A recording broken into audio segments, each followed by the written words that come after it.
ماہ مقدس اللہ رب العزت نے ہمیں عطا فرمایا. اس ماہ مقدس کے اندر اللہ رب العزت شیطانوں کو قید کر دیتا ہے اور محمد کے غلاموں کو جہنم سے نکال کے جنت میں ڈال دیتا ہے. سبحان اللہ. جہنم سے نکال کے انہیں جنت کے اندر بھیج دیا جاتا ہے. وہ ماہ مقدس جس کی ہر ہر گھڑی اللہ رب العزت نے عبادت کرتی ہے. آپ دیکھیں کہ اگر کوئی بندہ گھر سے نکلتا ہے نیکی کا ارادہ کرتا ہے, جیسے آج جمعہ کا دن ہے, اب ہم نکلے جمعہ کے لیے, جب گھر سے نکلے ہم نے ارادہ کیا کہ آج جمعہ کی نماز ادا کرنی ہے, تو اس ارادے پر اللہ رب العزت نے نیکی عطا فرمائی. آمین آمین. ہم نے ارادہ کیا, ارادہ کرنے پر اللہ رب العزت نے نیکی عطا فرمائی. آمین.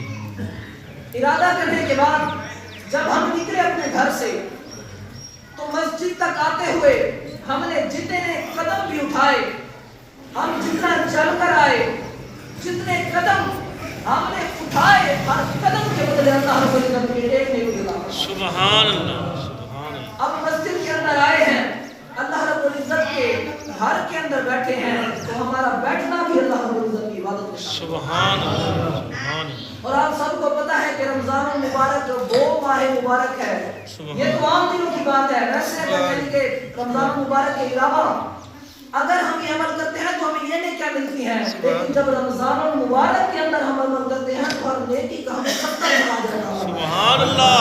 اور سبحان ایک اللہ. اور روایت کے مطابق جب بندہ ایک نیکی کرتا ہے تو اللہ رب العزت اس کو 700 نیکیوں کا ثواب عطا فرماتا ہے. سبحان اللہ. اور وہ اپنی شان پہ آ جائے تو پھر اللہ رب العزت یہی فرماتا ہے کہ ہم تمہاری کرم ہیں, کوئی سائل ہی نہیں.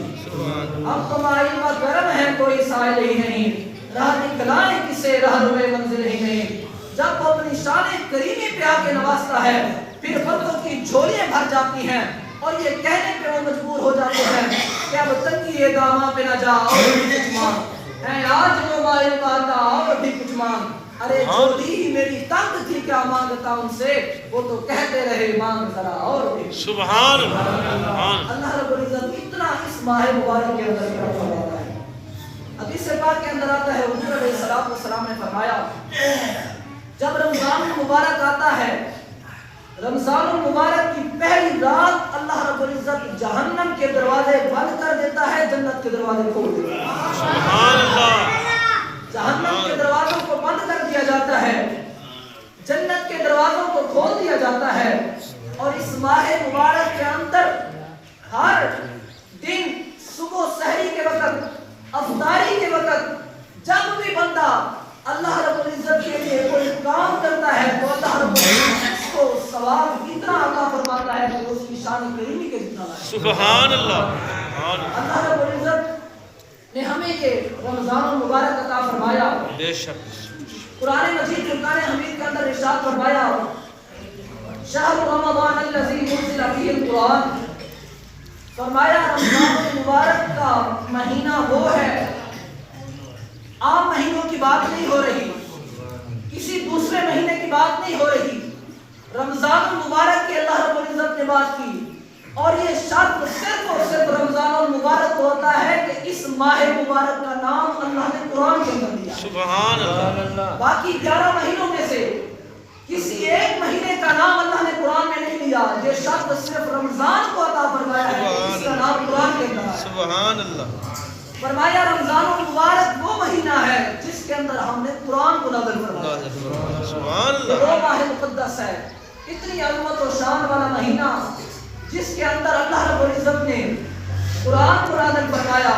اور آپ دیکھ رہے ہیں جیسے ہی رمضان المبارک شروع ہوتا ہے اللہ رب العزت اس ماہ مبارک کے اندر اتنی برکتیں فرماتا ہے. اگر عام دنوں کے اندر آپ دیکھیں کہ مسجد کے اندر آئے اور نماز پہ ایک صف ہوتی ہے تو رمضان المبارک کے اندر پوری مسجد بھری ہوئی ہے. سبحان اللہ. یہ برکت اللہ رب العزت نے رمضان المبارک کے اندر دی بے ہے. شک. بے شک. اگر دیکھیں کچھ لوگ اگر عام مہینوں کے اندر کنجوسی کرتے ہیں تو جو لوگ عام مہینوں کے اندر کنجوسی کرتے ہیں اللہ انہیں توفیق عطا فرماتا ہے کہ رمضان المبارک کے اندر وہ سخی بن جاتے ہیں.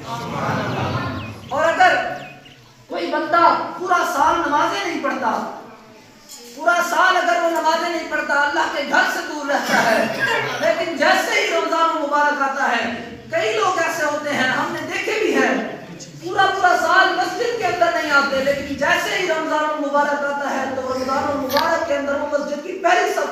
سبحان اللہ یہ شان اللہ رب العزت نے اس ماہ مبارک بے کو شک عطا بے فرمائی شک ہے۔ اور اس ماہ مبارک کے اندر اللہ رب العزت نے جس طرح قرآن کو نازل فرمایا ہے، اسی طرح اللہ رب العزت نے فرمایا یا ایھا الذین آمنوا کتب علیکم الصیام، اے ایمان والو ہم نے تم پر روزے فرض کر دیے۔ فرمایا جس طرح تم پر نماز فرض ہے، جس طرح تم پر حج فرض ہے، زکوٰۃ فرض ہے، اسی طرح اے ایمان والو ہم نے تم پر روزے بھی فرض کر دیے۔ اور فرمایا صرف یہ تم پر فرض نہیں ہے، کما کتب علی الذین من قبلکم، یہ تم پر صرف فرض نہیں کیے گئے، جو تم سے پہلے امتیں گزری ہیں اللہ نے ان پر بھی روزے فرض کیے تھے۔ اور پھر اللہ رب العزت نے رمضان المبارک کے اندر روزوں کو فرض فرمایا، اور پھر خالق کائنات نے فرمایا کہ اے ایمان والو روزے تم پر فرض۔ پھر آگے مقصد بھی اللہ رب العزت نے بتا دیا کہ اے لوگوں ہر چیز کا کوئی نہ کوئی مقصد ہوتا ہے۔ مثال کے طور پر اگر قلم بنایا جاتا ہے تو اس کا مقصد ہوتا ہے لکھنے کے لیے، اگر کوئی گاڑی بنائی جاتی ہے تو اس کا مقصد ہوتا ہے لوگوں کو سہولیات فراہم کرنے کے لیے۔ ہر چیز کسی نہ کسی مقصد کے تحت بنائی جاتی ہے۔ فرمایا ہم نے کسی بھی چیز کو بیکار نہیں بنایا۔ رب نے قرآن کے اندر فرمایا کہ روزے فرض کیے ہیں، اس کا مقصد کیا ہے؟ فرمایا لعلکم تتقون، تاکہ تم پرہیزگار بن جاؤ۔ سبحان اللہ اللہ رب العزت نے فرمایا کہ اس وجہ سے تم پر روزے فرض کیے ہیں، تم پرہیزگار بن جاؤ، اللہ رب العزت کے فرما بردار بن جاؤ۔ اور پرہیزگاری، اللہ رب العزت کا ڈرنا اس وقت بندے کے دل کے اندر پیدا ہوتا ہے جب بندہ صحیح معنی حضور علیہ السلام کی غلامی کرتا ہے۔ جب بندہ حضور علیہ السلام کا غلام بن جاتا ہے، پھر اللہ رب العزت کا ڈر اس کے سینے میں آ جاتا ہے، اور وہ اللہ رب العزت کے متقین لوگوں کی فہرست کے اندر شامل ہو جاتا ہے۔ اللہ رب العزت نے قرآن مجید فرقان حمید کے ایک اور آیت کے اندر فرمایا قل ان کنتم تحبون اللہ فاتبعونی یحببکم اللہ۔ فرمایا اگر تم یہ دعویٰ کرتے ہو کہ تم اللہ کو پیار کرتے ہو، اللہ سے محبت کرتے ہو، فرمایا میرے محبوب کا دامن تم پکڑ لو، پھر تم نہیں کہو گے کہ ہم اللہ سے پیار کرتے ہیں، میں اللہ کہوں گا کہ میں ان سے پیار کرتا ہوں۔ فرمایا میرے محبوب کی غلامی میں آ جاؤ۔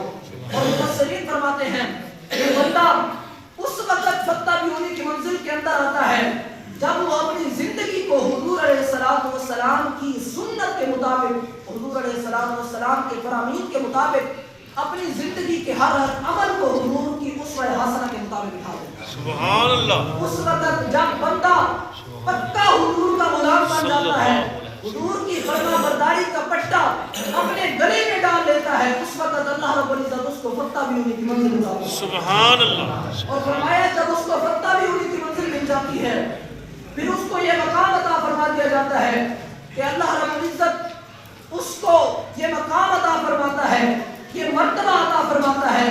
اگر وہ زمین پہ بیٹھ کے آسمان کی طرف نگاہ اٹھاتا ہے تو فرمایا زمین پہ بیٹھ کے وہ لوح محفوظ پر لکھی جانے والی تقدیروں کو پڑھ لیتا ہے۔ سبحان اللہ۔ اس کو یہ مقام عطا فرما دیا جاتا ہے، اور جب وہ اس مقام سے بھی گزر جاتا ہے تو اللہ رب العزت پھر اس کو یہ مقام عطا فرماتا ہے کہ جہاں پہ بیٹھا ہوتا ہے مدینے کی طرف نگاہ کرتا ہے، زمین پہ بیٹھ کے مدینے کی طرف نگاہ کرتا ہے، اللہ سارے پردے ہٹا دیتا ہے اور اس بندے کو حضور علیہ السلام کا دیدار کرتا ہے۔ سبحان اللہ۔